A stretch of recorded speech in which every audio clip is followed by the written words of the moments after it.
Perkenalkan, nama saya Maria Sonia Nisbani, mahasiswi Universitas Nusa Cendana Kupang, Fakultas Keguruan dan Ilmu Pendidikan, Program Studi Pendidikan Guru Sekolah Dasar, kelas 5A Angkatan 2019.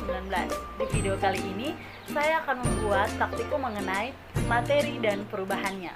Jadi teman-teman, sebelum kita masuk ke dalam praktikumnya, saya ingin menjelaskan secara sederhana dulu apa itu materi dan perubahannya. Jadi, materi adalah segala sesuatu yang mempunyai massa, menempati ruang, dan memiliki sifat seperti dapat dilihat, dicium, diraba, didengar, dan dirasa. Nah, perubahan materi dibagi menjadi dua, yaitu perubahan fisika dan juga perubahan kimia. Nah, yang akan kita lakukan di sini adalah perubahan fisika dan juga perubahan kimia. Jadi teman-teman, untuk melakukan praktikum IPA mengenai materi dan perubahannya, saya telah menyiapkan bahan-bahannya. Yang pertama ada segelas air. Yang kedua sebuah tomat. Yang ketiga ada gula 1 sendok makan, piring, dan juga sebuah sendok. Langkah pertama yang harus dilakukan adalah membuat larutan gula sebagai contoh perubahan fisika. Setelah sudah terlarut seperti ini masih tetap dinamakan sebagai perubahan fisika karena tidak disertai dengan pembentukan zat yang baru. Mengapa ini tidak menimbulkan atau membentuk zat yang baru? Karena sifat-sifat gula masih tetap ada di dalam larutan tersebut, yang mana sifat gula adalah manis. Sekali lagi saya tekankan bahwa ini adalah perubahan fisika.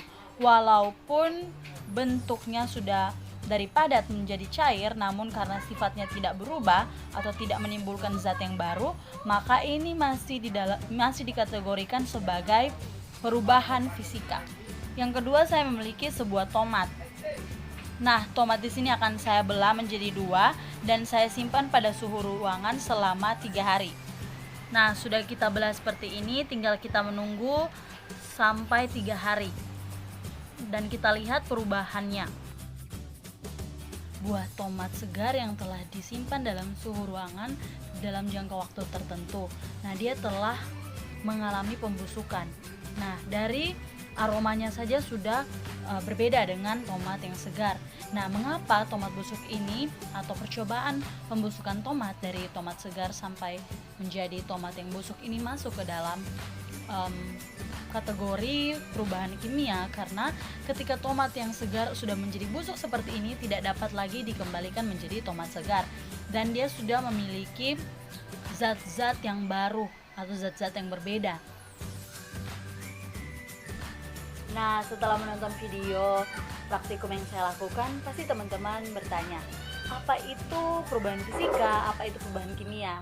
Nah, untuk itu saya akan menjelaskan lebih terperinci lagi apa itu perubahan fisika dan juga perubahan kimia. Jadi teman-teman, perubahan fisika adalah perubahan zat baru dan bersifat sementara. Nah, di sini saya memberikan 3 contohnya: es mencair, lilin meleleh, dan juga pelarutan gula di dalam air. Nah, 3 kategori contoh ini dimasukkan atau termasuk ke dalam perubahan fisika dikarenakan mereka itu merupakan perubahan zat baru dan hanya sementara. Contohnya, saat kita memasukkan segelas air ke dalam kulkas atau suhu tertentu, maka dia akan membeku. Namun saat kita mengeluarkannya lagi di suhu ruangan dengan suhu tertentu lagi, dia akan mencari kembali menjadi air. Nah, itu yang disebut dengan perubahan zat baru dan sementara.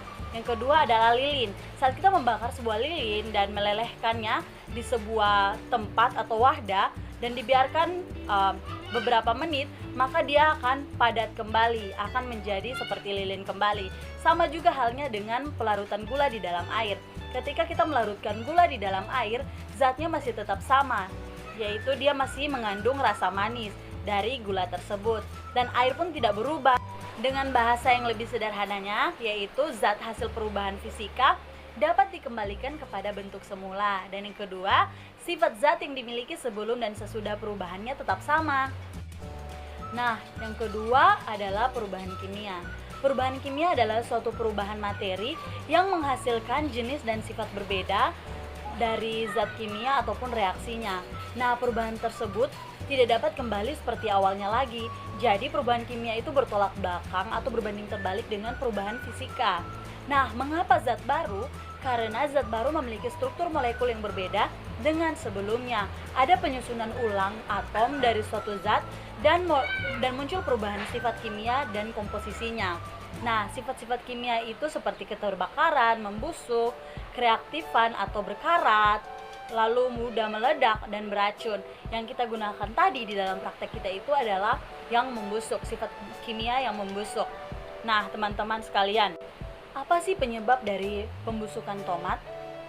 Tomat membusuk dikarenakan disimpan pada suhu ruangan. Kontaminasi ini menyebabkan tomat membusuk dan berlendir. Besarnya respirasi dan metabolisme tomat erat kaitannya dengan suhu penyimpanannya. Kerusakan kimia pada tomat lebih tinggi dibanding pada suhu dingin. Penyimpanan pada suhu dingin akan menghambat aktivitas enzim dan reaksi-reaksi kimia, sehingga tomat itu akan lebih lama membusuk. Contoh suhu dingin adalah kulkas dan sebagainya. Nah, teman-teman, mengapa tomat yang ditaruh di dalam sebuah ruangan itu akan lebih mudah untuk membusuk?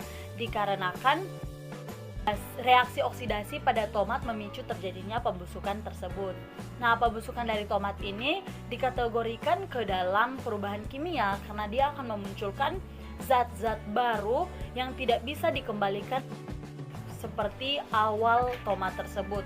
Jadi tomat yang sudah membusuk itu tidak bisa lagi kembali menjadi tomat segar. Nah, itu yang menyebabkan atau membuat tomat ini termasuk ke dalam kategori perubahan kimia, bukan perubahan fisika. Nah, sampai di sini dulu videonya saya. Terima kasih untuk teman-teman yang sudah menonton. Sampai jumpa di video berikutnya.